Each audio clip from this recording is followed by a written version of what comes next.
with the views expressed by all these three personalities. I only add few things for your better understanding of the situation. When we turn over the pages of history, we will come across 5 stages of human evolution. The first stage, according to the historians, was primitive commune system. From there we moved to slave system. From there we moved to feudal system.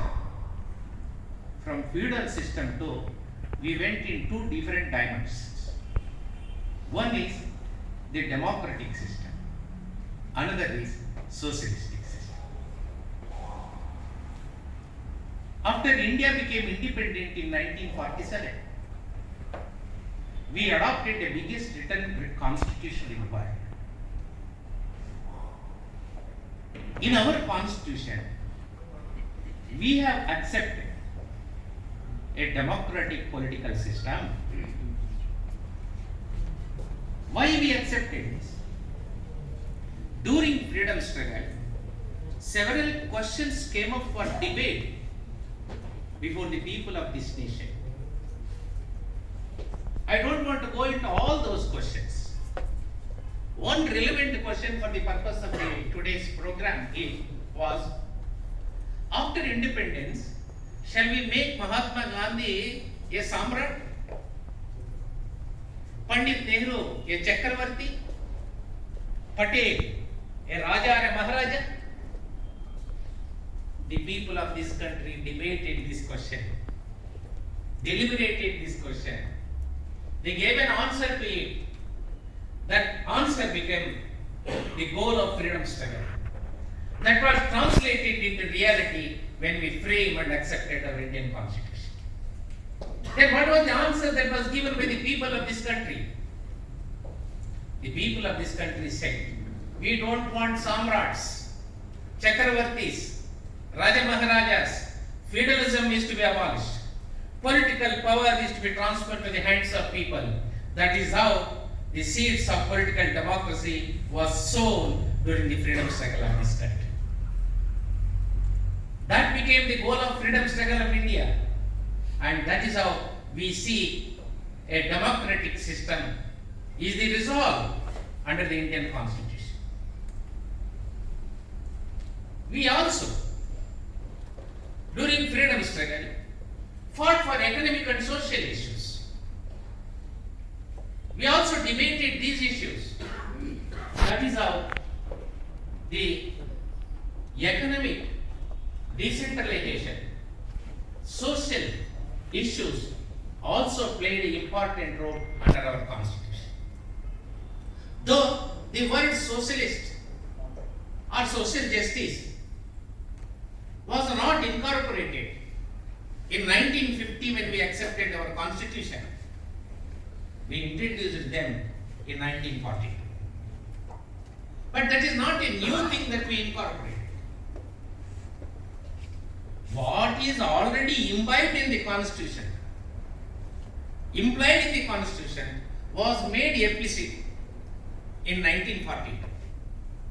ಅಂತರ್ಗತವಾಗಿದ್ದದ್ದನ್ನ ನಾವು ಹೊರತೆಗೆದು 1942ನೇ ಸಂವಿಧಾನ ತಿದ್ದುಪಡಿಯಲ್ಲಿ ನಾವು what is implied in the constitution is made explicit by 42nd amendment of the constitution by introducing the words socialist and secular. In 1973, the Supreme Court of India, in Keshavananda Bharati's case, for the first time specified and propounded a theory called basic features of constitution. Friends, remember, no article in the Indian Constitution specifies what are its basic features. But for the first time, the Supreme Court of India, way back in 1973, in Keshavananda Bharati's case, they said these are all the basic features. They propounded the theory of basic features. They further said these basic features are untouchable and unamendable. let whatever may be the majority to any political party in the parliament, they are not allowed to touch the basic features of the constitution. They are not allowed to amend the basic features of the constitution. That is the reason why still, whether some people like it or not, we are having and continue to having the basic features of the Indian constitution. One such basic feature is democracy. What type of democracy? It is a parliamentary type of democracy. We all, as students, heard, listened, came to know democracy means for the people, by the people, to the people. That's what Abraham Lincoln has said. I am not disputing that fact. But my experience as student of law and a student of Indian constitution, my understanding of democracy is democracy means and includes under the Indian constitution democratic institutions, democratic rights and democratic reforms. Under our constitution, we have built democratic institutions. There is parliament which is empowered to enact laws for the entire nation. We are having Vidhan Sabha here which is empowered to enact laws for the state. These are the legislative bodies that we have built.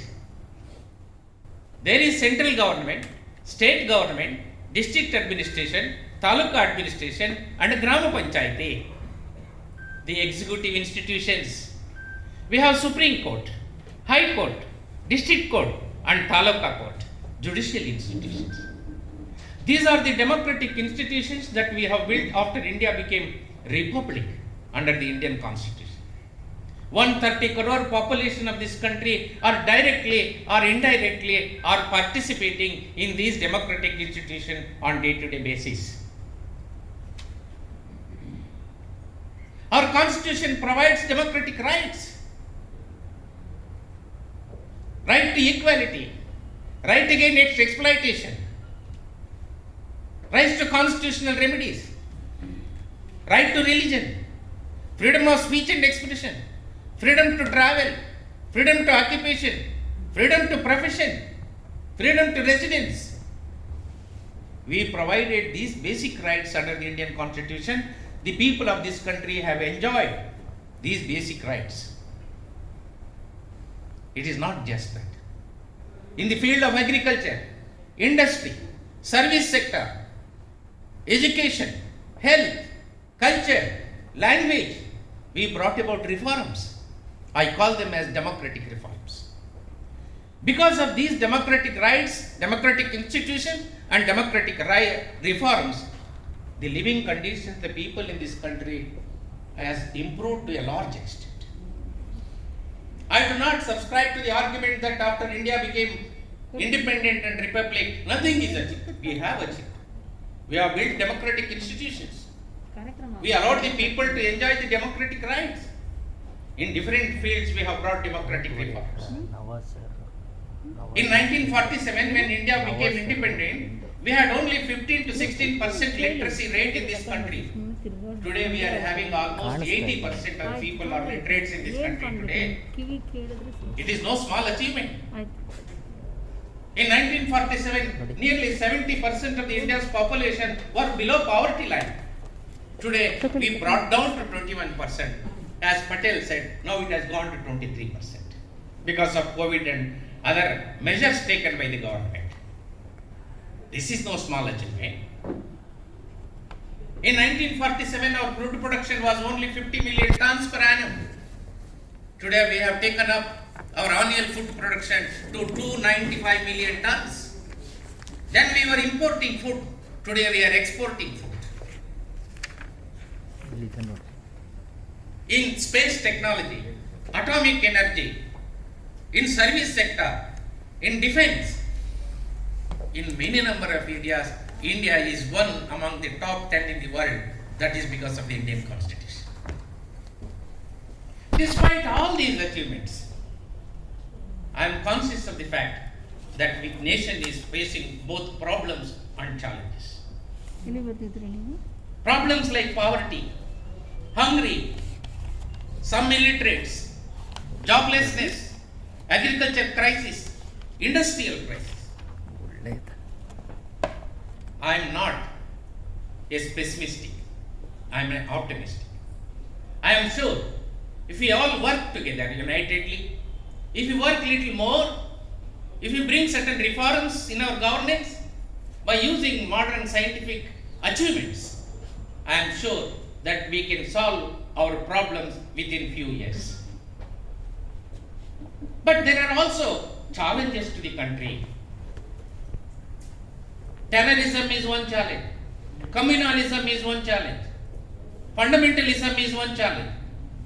Criminalization, corruption, cultural degeneration are some of the challenges that the country is facing. These challenges cannot be combated by individuals. We have to, that's what Hussein Isab said. The need of the hour is to come together. Irrespective of differences, irrespective of our forums, irrespective of our ideologies, we are all required to come together and march in the path of constitution. That is the need of the hour. Unless we do that, it is not possible to combat the challenges the country is facing. In such a situation, we are required to examine how the democratic institutions are being weakened. Our elders have built institutions, have strengthened institutions, allowed the people of this country to participate in these democratic institutions. Today, they are weakening day by day. More and more crorepati's, 82% of India's parliament composition consists of crorepati's. 43% of India's parliament composes criminals. 54% of the parliamentarians are having real estate background, industrial background and family hereditary background. That is the reason why in parliament bills are not being debated. In one session in parliament they will introduce in an average 20 to 25 bills. Nearly 50% of the bills are passed without debate. Out of that 50%, 65% bills are passed in the last 3 hours of that parliament session. This is the state of affairs. Take for example, in the last parliament session, not a single minute except one bill, the entire session was collapsed. The previous session. The only bill that unanimously passed without debate, that is the question of the OBC reservation. Even that bill was not debated. We elect our representatives and send to the parliament, spend crores of rupees. In an average, 150 crores of rupees is spent on every session of the parliament. We send them to debate on our issues, deliberate on the issues, but they are not doing it. CAA bill was not debated. Article 370 was not debated. Foreign laws were not debated. Even while withdrawing those bills, there was no debate. This is how every time there is galata, there is gadla, there is shouting, there is dharna, there is protest. More than 32 minutes of parliament time is wasted in this. There is no respect for dissent. There is no tolerance for different opinion. This is how our democratic institution, not only parliament, but also the state legislatures are all working in this country. This is very dangerous to democracy. Without these democratic institutions, you cannot expect a democracy. Similarly, I told you Constitution provides democratic rights. But what we are doing? We are losing our rights today. Freedom of speech and expression is a fundamental right, guaranteed under the Constitution. It is a justiciable right. You can enforce that right. For the last several decades, we have enjoyed that right. The courts have interpreted what is meant by freedom of speech and expression. Even yesterday also in one meeting I told, freedom of speech and expression includes freedom to express my view. Freedom to express dissenting view. freedom to criticize, freedom to question, freedom to keep silent. But today you cannot question the government, you cannot criticize the government, you cannot express a different opinion to the government opinion. If you do so, they will use the either sedition law or UPA law and register a case and put you behind the bars. It is not just, they don't stop there. In the name of encounter, they are killing the people. This is how we are losing our democratic. Freedom of religion. Right to religion is a fundamental right under the Indian Constitution. In many number of judgments, the judiciary has explained freedom of religion or right to religion includes right to accept, profess and practice a religion of my choice. It also includes to change religion. It also includes to propound a new religion. It also includes to declare that I belong to no religion. But what is happening today? Every program, every planning, every law, every rule is enacted on the basis of religion, on the basis of religious prescriptions. For malnutrition children, what type of food that we are required to give? Is it not a matter to decide by doctors, scientists? But religious leaders are dictating and taking away the small egg from the plate of a small child. There I say, religion mixes with politics. This is not secularism. In Bommai's case, the Supreme Court said, what is meant by secularism? Equal treatment of religions is not secularism. Separation of religion from politics is secularism. State shall not have its own religion is secularism. These state policies and rules that they make, laws that they enact, shall not be influenced by religious prescriptions. But we are giving a goodbye to it and bringing religion into the state policy. That is the reason why I say CAA is undemocratic legislation. Article 370 is undemocratic legislation. Like that, so many undemocratic legislations we are seeing. We are losing our democratic rights, or on the other hand, we are seeing undemocratic reforms in this country. There is no debate in the country on the question of our life and our living conditions. But emotional issues have dominated the public debate. Recently, yesterday, our local representatives, local body elected representatives, voted for 24 MLC posts in Karnataka. I think you all remember that. Campaign went on for nearly 22 days. Have you heard any time in the newspapers or any other source, any issue debated in these elections relating to unemployment, atrocities on women, Dalits, agriculture crisis, farmers committing suicide? No. On the other hand, this one newspaper announced a list containing this political party offered 70,000 rupees per single vote in this election. Next, another political party offered 75,000. Next, another political party offered 60,000. And they gave district wise. In Kolar district, this is the rate. In Mangalore district, this is the rate. In Raichur district, this is the rate. In Bangalore urban, this is the rate. Rural, this is the rate. But unfortunately, my friends, next day or the third day, I have not read in the newspapers. No political party denied that statement. This is the reality. This is how our elections are influenced by money power and caste power, religion and muscle power. Unless and until we make free these things, there is no scope for democracy.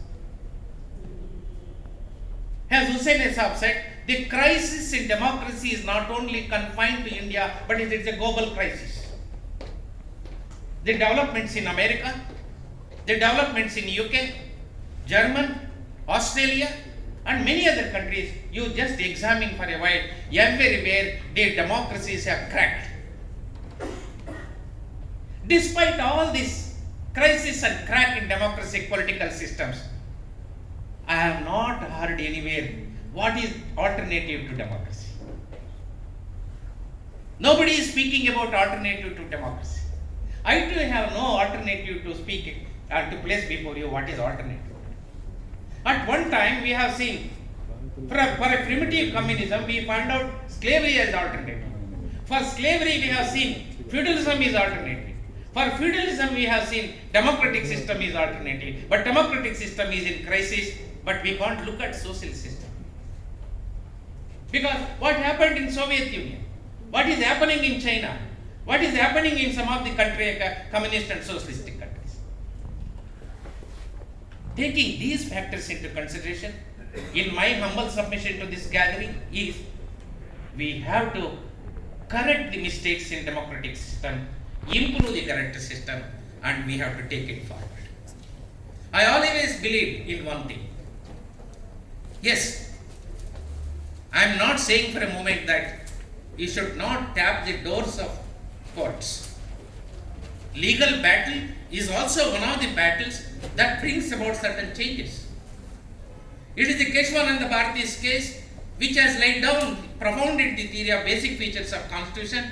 That is how still we are enjoying, whether it is democracy, secularism, social justice, pluralism, protection to the minorities, fundamental rights, decentralization of powers, these basic features still we are enjoying. From Keshwananda Bharati till today, the courts went on improving the list of basic features of the constitution. There is need further to improve that. Courts have contributed much. Prior to Bommai's case, elected state governments are dismissed for more than 100 times. Whether a political party is enjoying the majority or not is tested before in the Rajbhavans. That has been put in end. Floor of the house is the place only where we have to test the majority of a political party. That is the reason why in Bommai's case, to some extent, this democracy was protected. But unfortunately, the recent some of the judgments, it gives me most unsatisfactory opinion about the thing. In Karnataka, in one stroke, 17 MLAs tendered resignation. We elected them for 5 years. On their own, they resigned. They forced us a by-election on us. Our tax money is spent on that. 15 out of them got re-elected. They became ministers. When this issue came up for consideration before the Supreme Court did not lay down a law curbing these undemocratic activities. Supreme Court lost a great golden opportunity where they should have laid down the law and put an end to this type of political developments.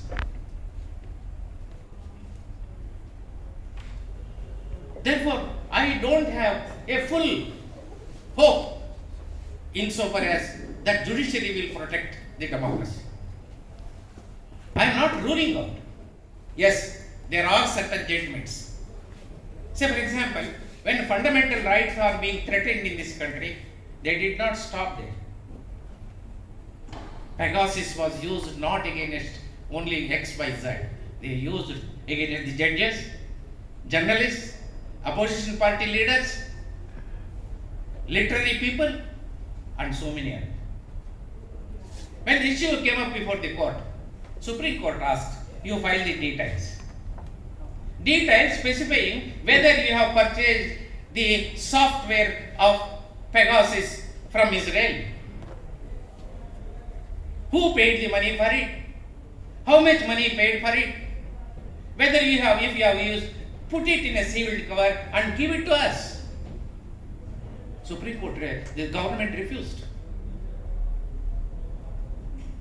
to disclose these things. Now they have appointed a committee. When government refuses to place on record before the Supreme Court, what is the guarantee that they will place before the committee? If Supreme Court has no power in its hands to pull the government to place on record those material, whether the committee will have? No doubt. I welcome as a first step. At least now you have done that. But when we think of the consequences that flow out of that, see, these examples shows us that we have, I don't want to say that not to believe in judiciary, but I have no full confidence that in a situation like this, where judiciary will protect our democratic rights. Therefore, the only solution before us is to build a powerful people's movement. It is a powerful people's movement that brings, say for example, 3 farm laws are brought by the central government. Farmers agitated. They peacefully agitated. They agitated within the framework of democratic norms, constitutional framework. Finally, after 1 year, the government has to yield and declare that we will withdraw the farm laws, and in parliament they will withdraw it. This is an example before us. Democratic movement, powerful movements, giant factions, giant struggles will lead us to success. Therefore, this is the time where all of us have to open our mouth, discuss these things, debate these things. Until we do that, it is not possible to save democracy, because we have no other alternative. Therefore, we are all required, all religious people. That is what in freedom struggle. It is not only the Hindus' blood that flowed during the freedom struggle. It is also the blood of Muslims, Christians, Sikhs, and everyone that has flown into the freedom struggle. That is the reason why we got independence. Today, irrespective of religions, irrespective of our political opinions, ideologies, differences, languages, caste, there is need for all of us to come together at least on common issues. The common issue is to save the Constitution. That is the campaign that we are doing for the last 3 years. I toured the entire state. I went to the nook and corner of the Karnataka. I have delivered more than 600 lectures in this campaign. My colleagues in the campaign have conducted about more than 3,000 lectures, interaction programs. We are all required to read the Constitution, understand the Constitution, imbibe the constitutional values, and live up to the Constitution. That is the only way where we can save our Constitution, save our democracy, save our secularism, or save our social justice, and save India. Thank you very much.